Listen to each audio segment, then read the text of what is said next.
ఇక అబద్ధం నెంబర్ 3, ఇది ఉద్యోగాలకు సంబంధించింది. రాష్ట్రంలో ఉద్యోగ నోటిఫికేషన్ల విషయంలో ముఖ్యమంత్రి రేవంత్ రెడ్డి రీసెంట్ గా మాట్లాడారు, ఒకసారి చూడండి.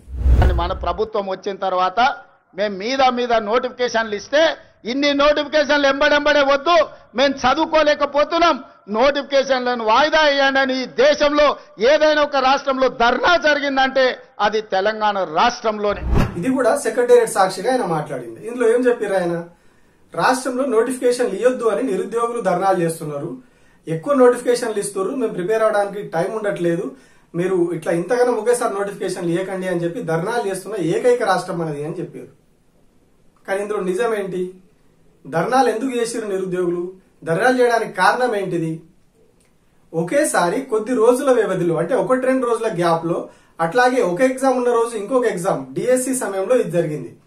డిఎస్సి ఎగ్జామ్ ఇంకా కొన్ని గ్రూప్ 1 ఎగ్జామ్ కావచ్చు, ఇంకా కొన్ని గ్రూప్ 4 కు సంబంధించినటువంటి ఈ ఎగ్జామ్స్ ఒకేసారి వచ్చినాయి. కొన్ని రోజుల వ్యవధిలో ఈ ఎగ్జామ్స్ అన్ని ఒకేసారి పెట్టారు. నిరుద్యోగుల ఆందోళన చేసింది నోటిఫికేషన్ ఇవ్వద్దని కాదు, ఒకేసారి రోజుల వ్యవధిలో ఎగ్జామ్స్ పెట్టడం వల్ల సిలబస్ వేరువేరుగా ఉంటది కాబట్టి మాకు ఇబ్బంది అవుతుంది, కొద్దిగా రివిజన్ చేసుకోవడానికి మాకు గ్యాప్ ఉండాలి అని చెప్పి అప్పుడు అభ్యర్థులు రోడ్డెక్కిరు, నిరుద్యోగులు ధర్నాలు చేశారు. అయ్యో, ఆ మాటతోటి మమ్మల్ని ఆ బాధ ఎంటాడుతుంది. రేవంత్ రెడ్డి ముఖ్యమంత్రి గారు, ముఖ్యమంత్రి స్థాయిలో వారిని మేము గౌరవిస్తా ఉన్నాం, కానీ ఆయన చెప్పిన మాట మమ్మల్ని కలలో కూడా వస్తా ఉన్నాయి. అశోక్ నగర్లో నిరుద్యోగులు ధర్నా చేస్తూ నోటిఫికేషన్ ఆపండి అని ధర్నా చేస్తున్నారు. మేము 60,000 ఉద్యోగాలు భర్తీ చేస్తున్నాం, ఆ దేశంలో ఏ ప్రభుత్వం మేము ఇచ్చిన ఉద్యోగాలు ఇవ్వాలని చెప్తున్న మాటలు చాలా చిల్లరగా ఉన్నాయండి. ముఖ్యమంత్రి స్థాయిలో మాట్లాడే మాటలే కావాలి. ఆ విధంగా చెప్తున్నారు. వాళ్ళు 60,000 ఉద్యోగాలు భర్తీ చేయలేదు.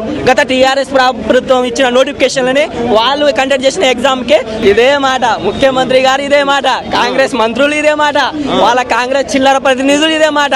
ఆ జాబ్ క్యాలెండర్ పక్కన పడేసి జాబ్ క్యాలెండర్ ఇవ్వకుండా నోటిఫికేషన్ ఇవ్వకుండా అశోక్ నగర్ నిరుద్యోగులు ధర్నాలు నోటిఫికేషన్ ఆపండి చేస్తాను. ఈ రోజు మేము నోటిఫికేషన్ ఇవ్వండి అని ధర్నా చేస్తా ఉన్నాం. పెట్టేది ఉంటే మనం గింత ఎత్తున మా టైం ఎందుకు వేస్ట్ చేసుకుంటాము? మేము గవర్నమెంట్ టైం ఎందుకు వేస్ట్ చేస్తాము? ఈ టైం అయితే వేస్ట్ చేయం కదా. వద్దని పెట్టే వాళ్ళమైతే, వద్దాం అని అనుకునే వాళ్ళమైతే మా ప్రాంతాలలో మేము ఉండేటోళ్ళం, మా హాస్టల్లో మేము ఉండేటోళ్ళం, మా స్టడీ హాల్లో మేము ఉండేటోళ్ళం. వద్దని చెప్పడానికి నిరసనలు ఎందుకు? ఇలాంటి పోరాటాలు ఎందుకు? ఇలాంటి ఇంతమందిని ఈ వెయిటింగ్ ఎందుకు? కానీ దాన్ని ముఖ్యమంత్రి తనకు అనుకూలంగా ఎట్లా మలుచుకున్నారు? ఇప్పటికి చాలా సార్లు చెప్పారు, నిన్న కూడా చెప్పారు. ఉద్యోగం అంటే నోటిఫికేషన్లు వద్దని ధర్నాలు చేస్తున్న ఏకైక రాష్ట్రం తెలంగాణ, అది మా కాంగ్రెస్ ప్రభుత్వ ఘనత అని చెప్పి ఆయన పదే ప్రచారం చేసుకుంటా ఉన్నారు.